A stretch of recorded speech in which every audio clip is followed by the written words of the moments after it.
মিথ্যে রাজার দেশে। কবি রতন দমঘাটি। সেপাই বলল, আজ তোমাদের ছুটি। আকাশ বলল, আমি তো রোজ সকাল সকাল উঠি, গাছে পাতায় আলো মাখাই, নদীকে দিই ঢেউ। সেপাই বলল, এখন থেকে সব করবে অন্য কেউ। নদী বলল, হুজুর, আমি গরিব লোকের ঘরে কল্পনা দিই বিনি পয়সায়, কি হবে এরপরে?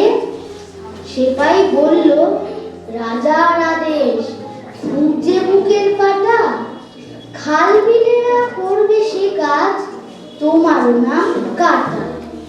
রামধনুদের ভিড়ের থেকে 4-5 জন এসে বলল, হ্যাঁ গো সেপাই সাহেব, আমরা তো মাটির দেশে ছেলে মেয়েদের রাঙিয়ে তুলি কত রকম রঙে, দোকান থেকে আনবো কিনে বললে রাজার সঙ্গে। লোকেরা সব দাঁড়িয়েছিল, এসে বলল, সেলাম, আমরাও কি ওদের মতো ছুটির নোটিশ পেলাম?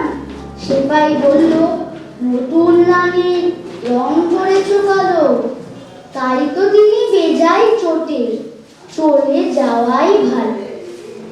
আকাশ নদী রামধনু রোদ চলল দিনের শেষে, এসব যেন সত্যি না হয় সত্যি রাজার দেশে। নমস্কার।